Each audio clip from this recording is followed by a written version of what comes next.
enjoy. This one is definitely one of my new favorites. Let's start with an 1/8 cup oil, along with a 1/4 cup of butter. Over medium heat, let's get those onions in there and cook for about 2 or 3 minutes until translucent. Now let's add about a tablespoon of garlic. Let that go for about another 2 minutes. Now it's time to add in your broccoli. Just a rough chop is fine. Doesn't have to be perfect.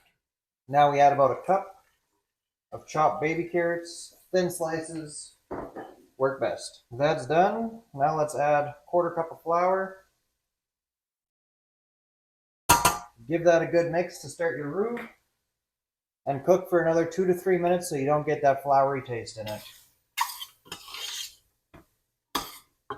Now let's add a full carton of vegetable broth and 500 milliliters of heavy cream. Let's get that a mix. Now we wait, bring this back up to a boil, and then we'll simmer for 20 minutes afterwards. Season this up with about a tablespoon of SPG. Once you're done simmering, we're going to add 2 cups of grated cheddar cheese.